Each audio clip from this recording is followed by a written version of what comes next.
Boxing Voice.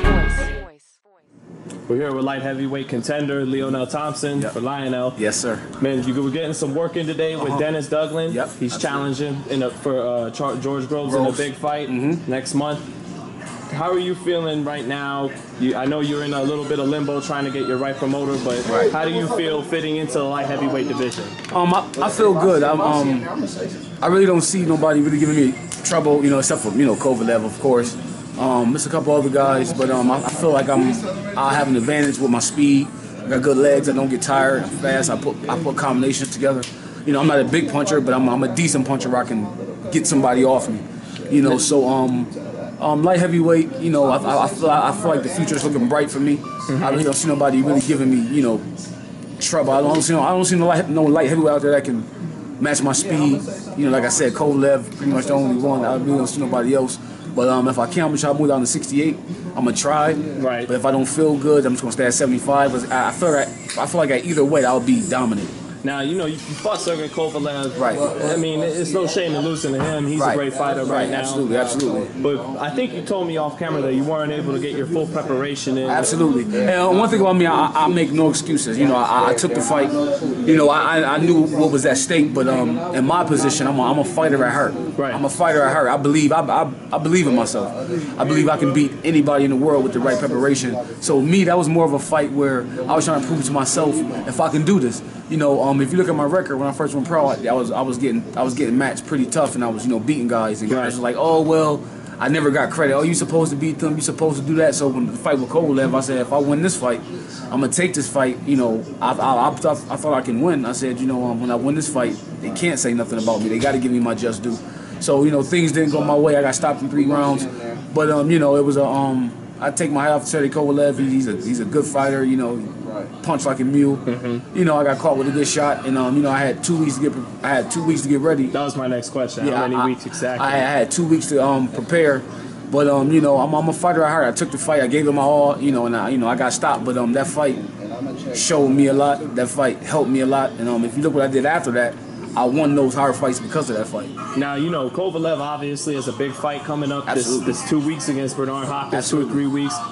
Obviously, you fought against him. Right. How do you think he's going to fare against Bernard Hopkins? Well, I never been in the ring with B-Hop. Right. But I never sparred with him, none of that.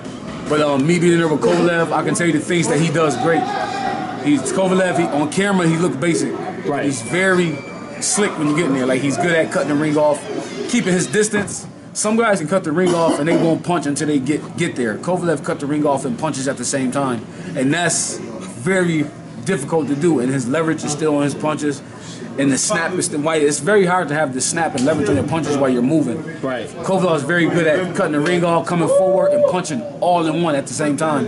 And if Bernard Hopkins let him get a referee that holds, I think he'll be able to go the distance. But if you don't get a referee that let him hold, I think he's gonna be in trouble. Kovalev can punch. And wherever he hit you, it hurt. I fought him. Punch arm. Right. He got a good jab to the body. He got a good, nice right hand. He put his punches together nice. So if he get a ref to let him hold, I believe he can go the distance. But if not, if Kovalev fight the way I think he's gonna fight, I think he's gonna stop it now. Now Bernard's actually kind of the favorite amongst the boxing media. Right. Absolutely. Are people? You've said they kind of look at him on camera and he looks a little basic. Right. You think maybe Bernard is underestimating him a little bit and taking a fight? Right, because I think B-Hop is looking, like I said, when I seen him on tape, I said, oh, he can punch, but I can outbox him. He's easy to outbox, but when you get in there with him, it's a totally different ball game because he do a lot of tricky stuff. Like he don't a lot of punchers step in with their punches. Kovalev, he don't step in. He finds his distance first, and his right hand is so long. He step in with the right hand. I mean, a lot of slick stuff that he does. I have. B-Hop is experienced, but father time is undefeated. Bernard Hopkins is 50 years old at the end of the day. Kovalev is young, strong, hungry, and he's looking to win this fight in fashion because everybody's been saying, oh, he's fighting ducks, he's this, so he's looking to bring it. I just hope, me knowing boxing, being a boxer, I've never been in there with B-Hop, but me being a boxer, knowing boxer, I don't see what B-Hop is going to do to be able to really match this kid except the hold and then a fight on the inside. If he get a referee and let him hold and work on the inside, then I believe, you know, he maybe can pull off a miracle, but, you know, I just don't see it. Win or lose for Kovalev, do you want a rematch with him at some point again in your career? Absolutely. You had the full preparation. Absolutely, absolutely. I would love to fight Kovalev again down the road. It would have to be for some big money, of course. Right. You know, down the road, you know, when I get up there and I'm champ and he's still, I'm pretty sure he'll still be at that level because he's a good fighter. I would love the rematch. Absolutely. Right. You know, I'm a fighter at heart. I'm a fighter at heart, so you know I would love to avenge that. The Boxing Voice.